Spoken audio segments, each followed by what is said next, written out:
Well, welcome everybody.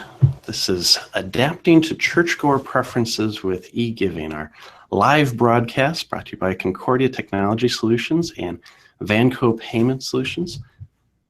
Oops, I'm going to go ahead.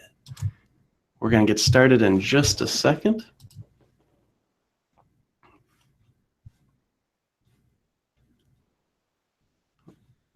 I'm getting a double audio on here for myself. Just want to make sure that I get that up and running. We've got a couple guests that I'll introduce in just a moment. Thank you for your patience as I figure out exactly what's going on with that audio. There we go. Apparently I had that in both screens. Okay, very good. Well, let me switch over here and introduce us. My name is Peter Frank, and I am the Senior Marketing Manager for Concordia Technology Solutions. Joining me today is Mark Hofman, the Executive Director of Mission Advancement for the Lutheran Church Missouri Synod. Mark, I'm going to turn your audio on and welcome you. Let me make sure looks like I still got your audio off.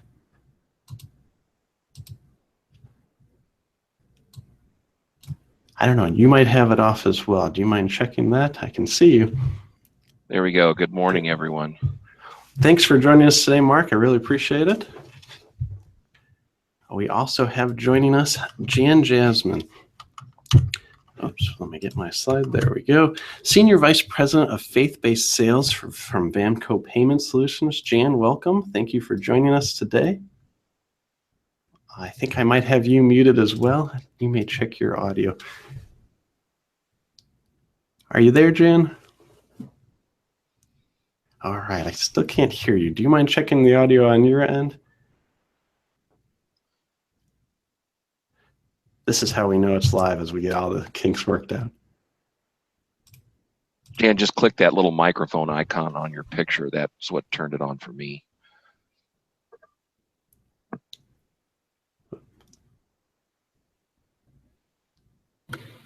There we go. Good morning. Good to be with you, Peter and Mark. Thank you for joining us today. I really appreciate it.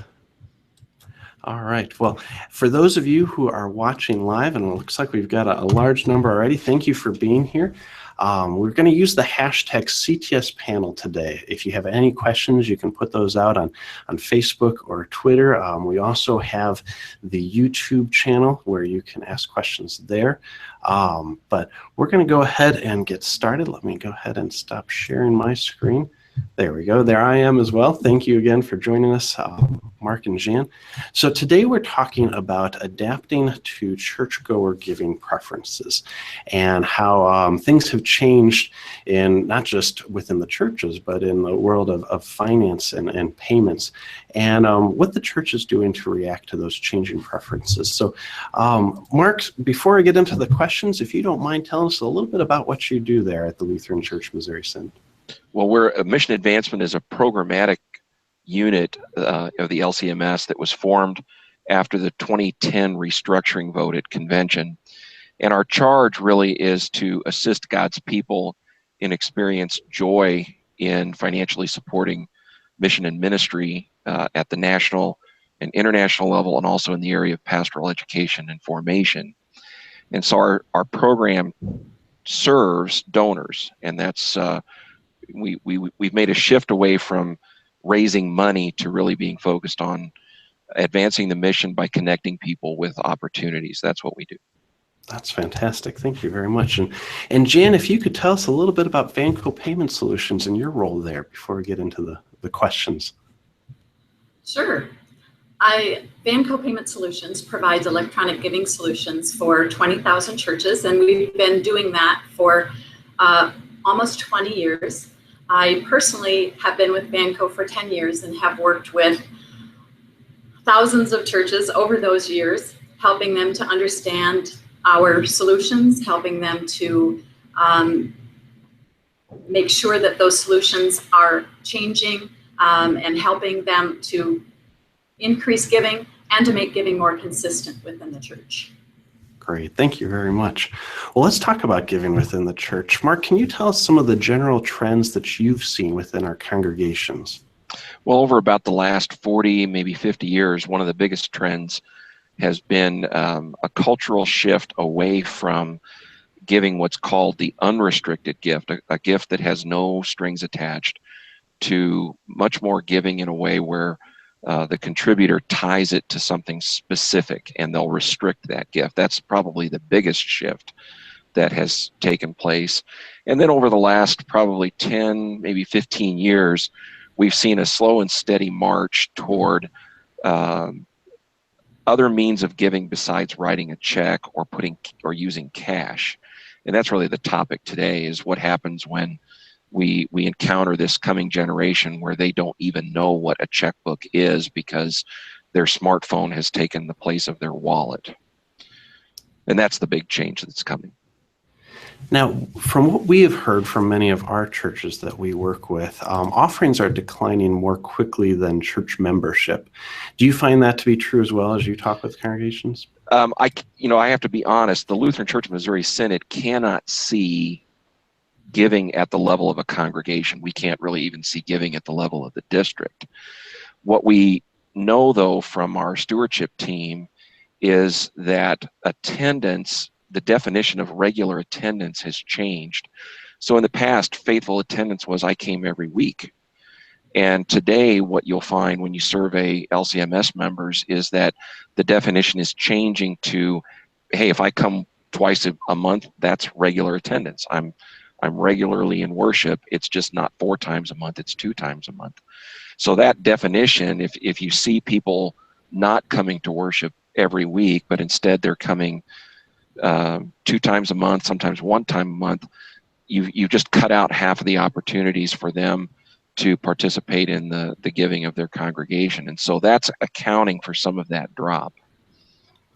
That makes sense. That's very similar to what we've heard as well. Do you notice have you heard of any changes based on engagement outside of just worship, but activity within the congregation? Well, in general, the contributing spirit of people is very much tied to what Adrian Sargent calls loyalty. And that loyalty to the church is eroding somewhat. But what's fascinating is people don't really become major contributors until about the age of 55, 60, and that hasn't changed. When their children are out of school, they're on their own, you're not in a sandwich generation situation, your cash flow is improved, maybe your mortgage is paid off, that's when you see people become the lead givers. And that's remained fairly consistent over about the past 20 years. When we think, though, about that generation passing on, and we look at the millennials, some of the Gen Xers, even like my son who's in 2nd grade, as they grow up, the greatest sign of loyalty is going to be in their opportunities for engagement and active participation in the life of the congregation. So they're not going to be giving large amounts of money. They may not be giving every week. But when the church looks at them as the future and treats them as these are valuable members of the community, how are we serving them? How are we involving them? They begin this process of building loyalty. And then when a person is financially stable and they have the cash flow, they step in naturally to that leadership role. So that's just some advice that we're picking up, not just from the research that the LCMS has done, but research that's taking place in Christendom in general and also just in the general area of philanthropy. So it's very much a long game as opposed It to... is that's a great word. You got to be in it for the long haul rather than the short game. That's great. What other changes have you seen churches make to address that? And I guess that's not so much of a change as just fulfilling the mission, but are there other things that churches are doing to try to address this? Well, I get into congregations not as often as probably I should.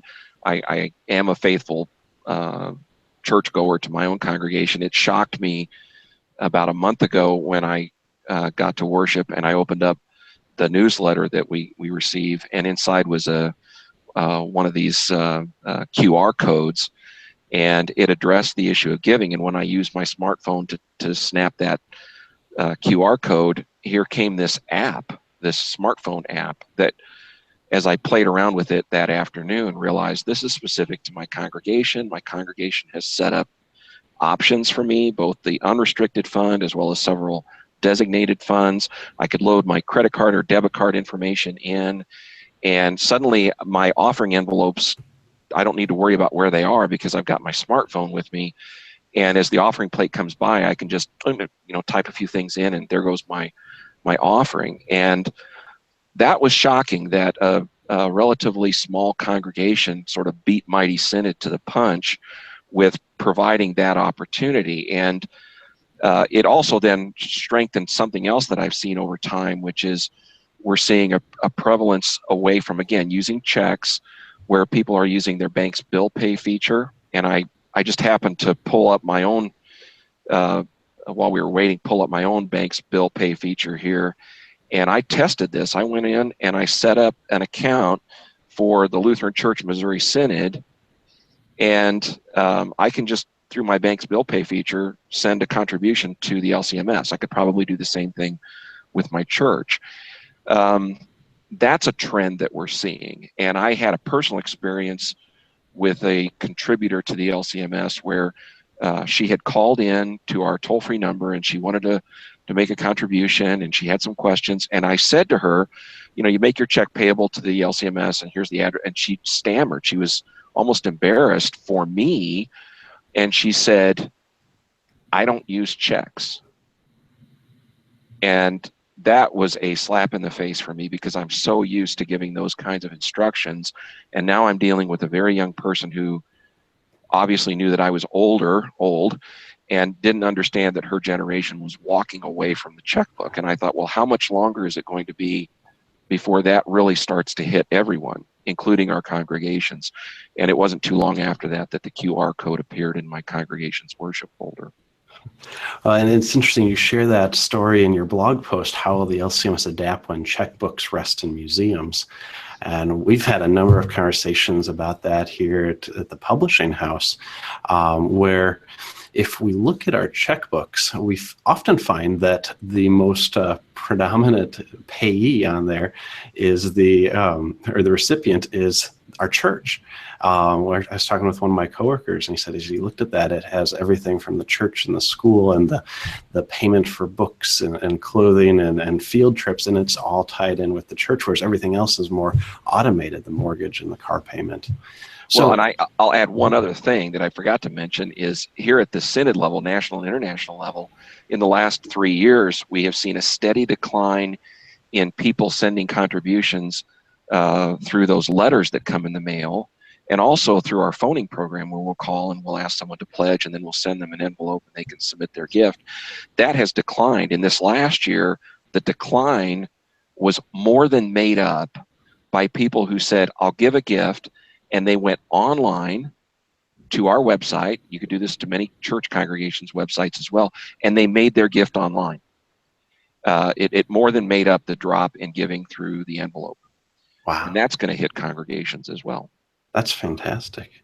I know you mentioned a little bit of this in the introduction, but could you go into a little bit more detail of what, in your level at the Synod, what you can do or are doing to help the churches with this? Well, the main thing is to raise the question. What are we going to do? Because this shift will not be optional. We're going to have to address it.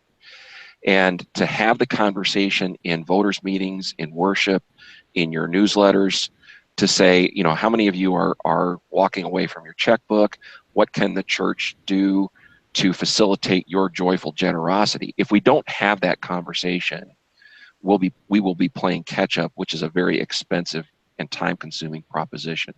So that's one of the things that's what motivated me to write that blog post is we need to have this conversation. That's why I was so glad to have this webinar opportunity. It's another opportunity to have the conversation.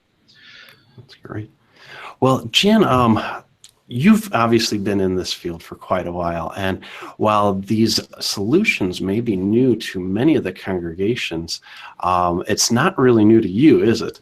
It's something that you've been addressing for a while there at Vanco. Can you tell a little bit about how you've done that in the past? Yes. There's been a transition over the 10 years that I've been with Vanco. when I first started working with churches, they were only looking at basically handing out a form to the church member, and the member would fill in the form saying how much they wanted to give to what fund, how often, and then they would put their banking information on that form. Then they would submit that form to the church, and the church would set up that transaction through Vanco's system. So it was easy, but it was really the only option in the beginning. And then what happened was that we received requests from our church clients to say, you know, we've been asked to accept a debit card or a credit card.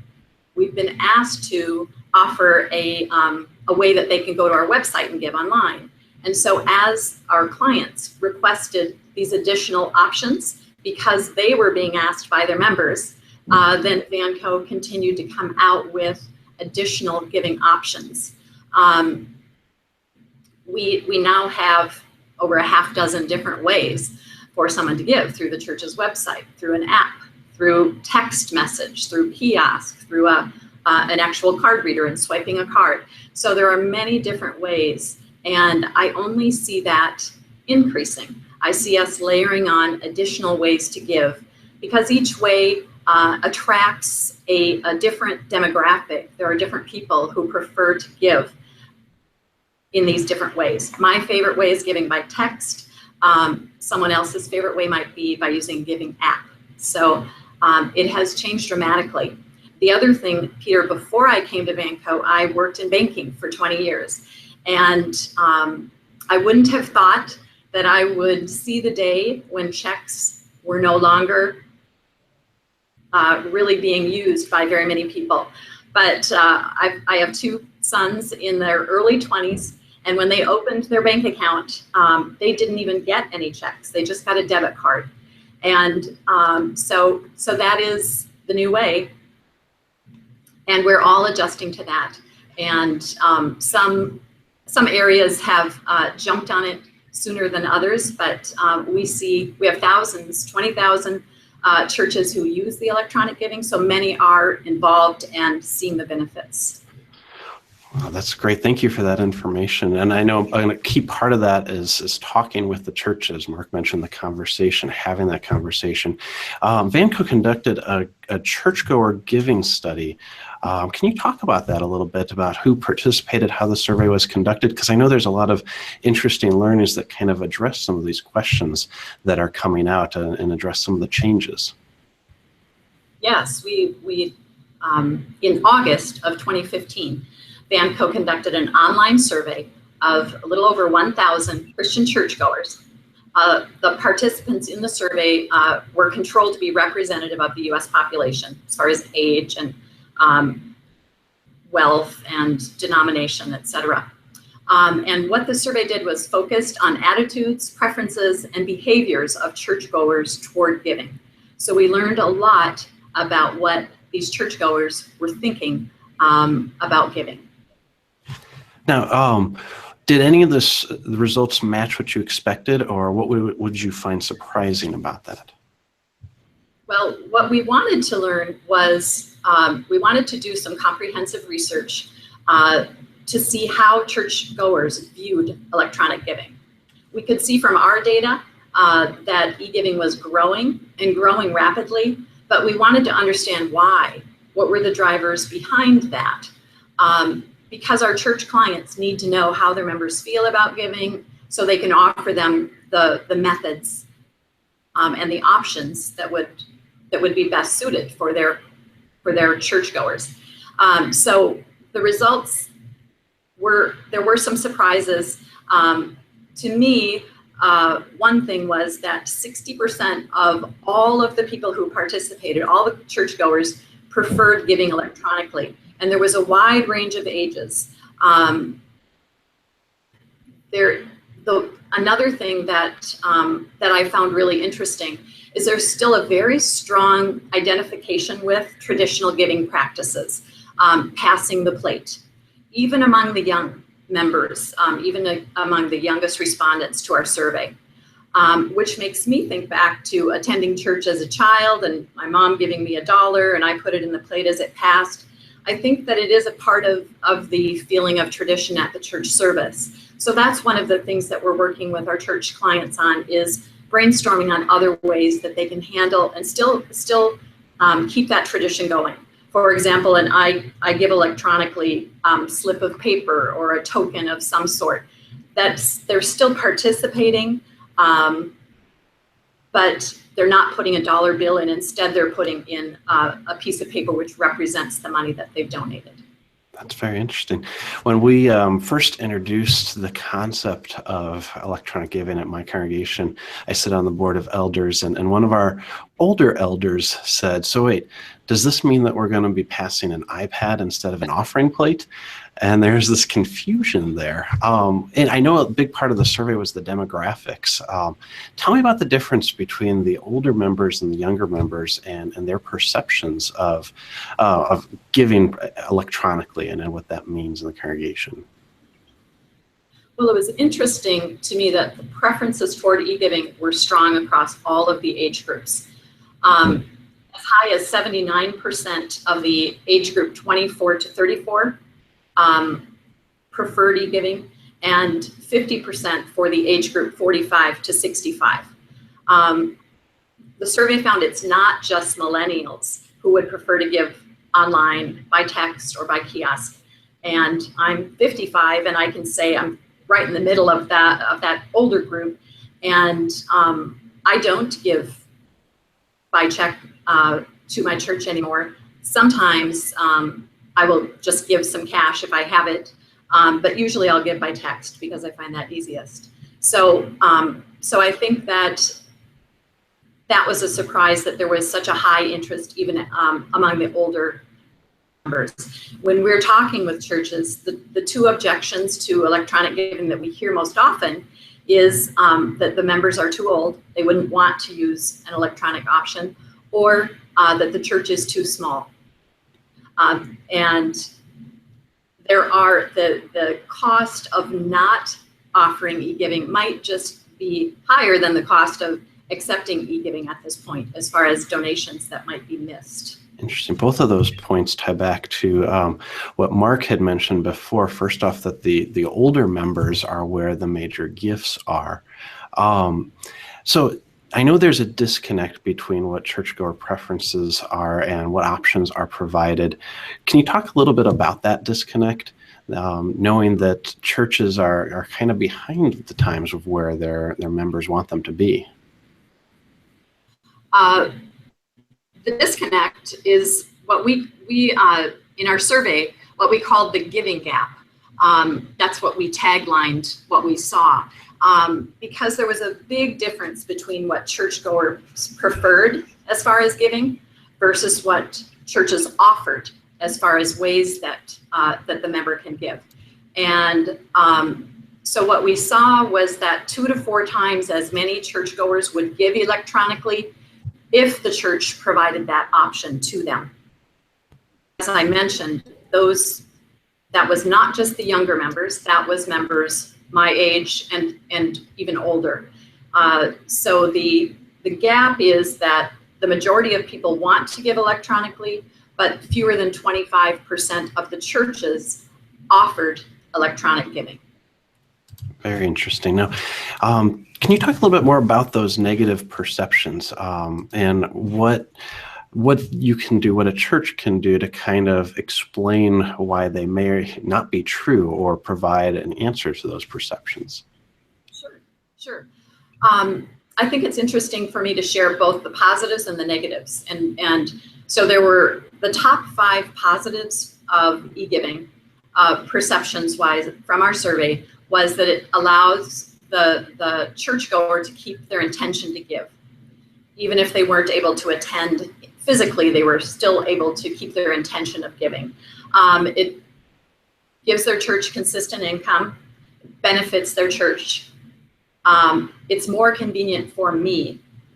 So most of the survey respondents were thinking about the church first, and then for those for the additional reasons that they felt it was positive to have e-giving was it was more convenient for me, and it allowed me to direct my contribution to where I want it to go, which ties back to what Mark was saying about some people prefer to give to a very specific mission versus giving to the general fund. Although we did find in our survey that 91% of the participants have given to the general fund. As far as the negatives, the top 5 negatives were, I like putting my gift in the plate when it passes. And this is what we were talking about earlier as far as the tradition. And if you've grown up with that, it's hard to let that go. And even in our survey, the youngest respondents still liked that feeling of participating. Another of the top 5 negatives was it's not part of my church's culture. It would be breaking from tradition to the tradition that we've had of passing the plate. They're concerned about security, or they're not comfortable with electronic payments. And that would typically be someone who hasn't maybe made the switch to electronic payments in other areas of their financial life. Interesting. And what would you suggest to the churches how they can respond to them, or what resources are there available? Well, we have many churches who have used the electronic giving to the great benefit of their church congregation. And we have many case studies that we've done where the pastor or the treasurer of the church has shared with us how they rolled out e-giving and how it changed things at their church. And one of those case studies comes to my mind of a medium-sized church that launched e-giving in 2013, so 4 years ago. And they now have 70% of their giving coming in electronically. And along with that shift to electronic, they've seen a 20% increase in contributions, which is the opposite direction that their contributions were going before e-giving. And really what the pastor has told us was the most important piece to their success was having regular communication about giving. Talking about giving, I wish I could remember his exact quote, but it was something like, we steal people's joy by not talking about giving within the church, because that is one of the most meaningful ways that we can all participate. So he's in that particular church, it was really talking about giving. In many of our churches, it's opening up different options. So we have churches that are all over. Some are on the Hawaiian Islands. They're fortunate enough to have the kind of climate that millions of people flock there to just spend a week. And so they have adopted the giving kiosk and giving by text because they have many different visitors. Those visitors want to express their appreciation for the beautiful church and the service, but they're not members. And so they use those methods to give. So there's just so many stories, but those are just a couple of them. Communication is key, and then understanding what ways your members would like to give and providing multiple options. Great, thank you very much for sharing that. Well, we're just about out of time, and I want to be respectful of both of your time as well as our viewers. So I'm going to end this with kind of the last question for each of you, and the question would be, what would you recommend that churches do to address this from a conversation standpoint? Going back to what we talked about earlier, how do you broach that subject, or maybe it is what specific topics you talk about? And so, Mark, we'll start with you, and Jan will wrap up with you. Well, I'm going to come back to have the conversation with the church's leadership. But also, here's a great opportunity to, again, reach down to different demographics than the ones who normally will shape a congregation's direction. Younger people, the tweens, the others, and say to them that question that Jan asked: how do you feel when the offering plate goes by and you cannot participate in that part of the worship service? And if you could participate on your terms, what would that look like? And I think what you're going to hear them say is, why can't I give by text? Why can't I use an app? Why can't I? The robbing of that joy is such an insightful statement. And I appreciate Jan mentioning that, because a lot of the training and the workshops that I go to as a professional, what we discover is that the deep inside human beings is this desire, and Lutherans know that that's motivated by the Holy Spirit, this deep desire to have meaning in their life by loving God and loving their neighbor. And one of the most convenient ways to do that is to give. If we don't have that conversation with people, we are short-sighted. That's great. Thank you, Mark. Appreciate that. Jan, same question for you. Well, I agree with everything Mark said, and also I think sharing with the members and active participants in the church, explaining to them that there is a concern about breaking with tradition, that there is, that there is some fear that it won't be well received. And I think if that conversation is opened up, most of them would that electronic giving is just much easier, and they would prefer it.